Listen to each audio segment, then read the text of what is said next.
अस्सलाम वालेकुम friends, welcome back to top smarties. Drama serial Inteha जो कि अब इंतहा का दिलचस्प हो चुका है। यहाँ पर नवीद जो घर आया वो चाहता है घर का बंटवारा हो जाए, कारोबार का बंटवारा हो जाए, लेकिन असद काफ़ी समझदार है जो अपने बाप की जायदाद का बंटवारा नहीं चाहता। इसलिए तो वो चाहता है वही इस घर से चला जाए। नवीद अपनी बेगम के साथ इस घर में आकर रहे, ना तो कारोबार में वो हिस्सा लेना चाहता है ना ही घर में से, ताकि उसके बाप की जायदाद जूं की तू रहे। अब यहाँ पर असद ने अपना फैसला सुनाया, पैकिंग करने चला गया। अस्मा बेगम काफी परेशान है कि एक बेटा आता है तो दूसरा घर से निकल जाता है। ऐसे में अपने घर को, अपने आशियाने को कैसे बचाए। लेकिन नवीद को तो कोई फर्क नहीं पड़ा। ऐसे में असद जाकर पैकिंग करता है तो अरूसा काफी परेशान है, शर्मिंदा है कि उसकी वजह से एक घर टूट गया, बिखर गया। लेकिन असद उसे यकीन दिलवाता है कि जब तुम मेरे साथ हो मुझे किसी की ज़रूरत नहीं, और अपनी माँ को मैं नहीं छोड़ूंगा, उनके पास तो मैं चक्कर लगाता रहा करूंगा। असद और अरूसा को घर से जाते देख नौशीन बेगम तो तेल डालने आई जल्दी पर, लेकिन अहमद भाई को समझाता है आप यहाँ से मत जाइए, आप तो बहुत अच्छे हैं। नवीद भाई की तो आदत है झगड़ा करने की, देखिएगा 2-4 दिन झगड़ा करेंगे फिर ठीक हो जाएंगे। अगर आप यहाँ से चले गए तो ये बहुत ज़्यादा परेशानी की बात है मेरे लिए, क्योंकि कल को वो मुझे भी यहाँ से निकाल देंगे। तो यहाँ पर असद कहने लगा नहीं, तुम्हारे साथ कुछ नहीं करेंगे, बस मसला मुझसे है और उषा से है, हम लोग यहाँ से जा रहे हैं। तो दूसरी तरफ माँ जो काफ़ी परेशान है कि एक बेटा घर में आता है तो दूसरा चला जाता है। प्लीज़ नवीद अपने घर को बचा लो, लोग तो तमाशा देखते हैं, लोग हंसते हैं हम पर।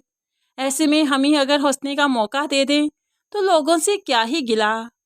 यहाँ पर माँ की बातें नवीद के दिल को लगी और जैसे तैसे करके ना चाहते हुए भी वो असद को रोक लेता है। असद तो बहुत खुश हो जाता है, भाई के एक बार रोकने पर ही वो रुक जाता है, क्योंकि असद में कोई अना नहीं, कोई नाक का मसला तो उसे है ही नहीं। इसलिए वो अपनों के सामने झुक जाने में ही अक्लमंदी समझता है। नवीद अब जाकर जैनब को भी ले आया। जैनब जो कि इस घर में कभी नहीं आना चाहती थी, वो तो हमेशा से ही अलग रहना चाहती थी। अब तो उस पर जैसे आसमान गिर पड़ा।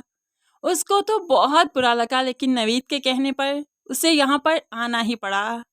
यहाँ पर आकर जैनब और नवीद जब असद और अरूसा की अंडरस्टैंडिंग देखते हैं, उनका रोमांस, उनके रोमांटिक सीन्स देखते हैं तो बहुत जेलस होते हैं। अरूसा जो कि तैयार होकर आई और असद के पास लॉन में आई, काफ़ी खूबसूरत लग रही थी कि असद भी खुल जुल कर तारीफ करता है, उसकी जुल्फ़ों को उसके चेहरे से हटाता है। ऐसे में दोनों काफ़ी खुश हैं और इनकी खुशी को देखकर जैनब और नवीद काफ़ी परेशान हैं। जैनब तो सोच में पड़ गई कि नवीद ने उसे लास्ट टाइम ऐसे कैसे किया होगा, बल्कि फ़र्स्ट टाइम भी कभी नहीं किया। और ये मामूली सी शक्ल सूरत की लड़की कैसे राज कर रही है असद के दिल पर।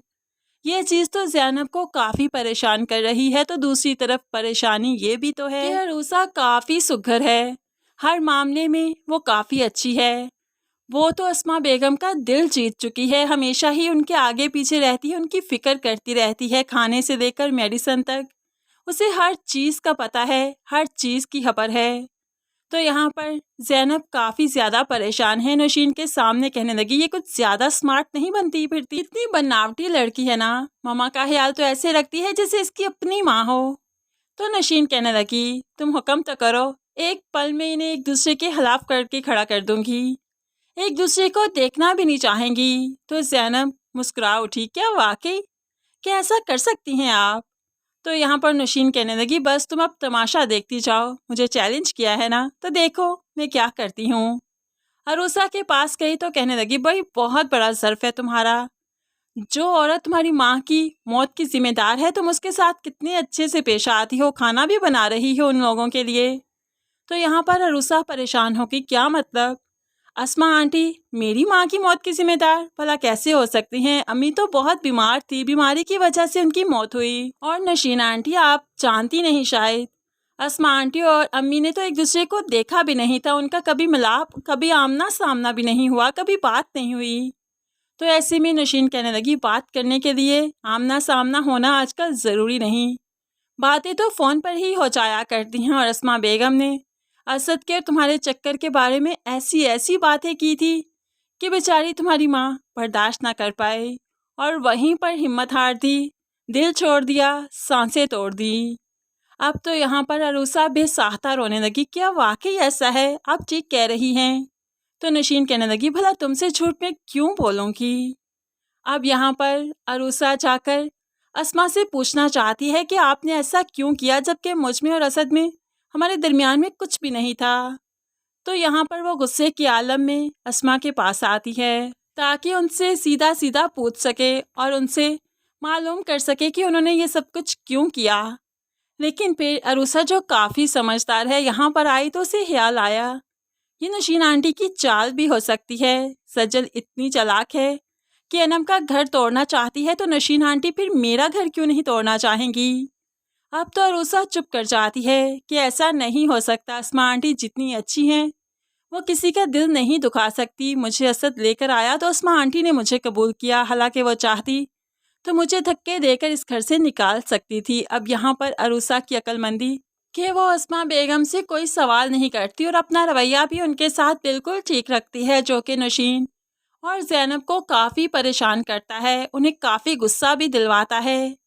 दूसरी तरफ अनम परेशान है कि आज पूरा दिन मम्मी की कॉल नहीं आई। क्या वो मुझे भूल गई? क्या उन्हें भूल गया कि उन्होंने मुझसे ज्यादती की है और मैं उनसे नाराज़ होकर आई हूँ? लेकिन अनम क्या जाने कि मेके में क्या कुछ चल रहा है। अब दोनों भाई एक साथ हैं और अस्मा बेगम इन्हीं के चक्रों में ऐसा उलझी कि वाकई कुछ देर के लिए तो अनम को भूल ही गई।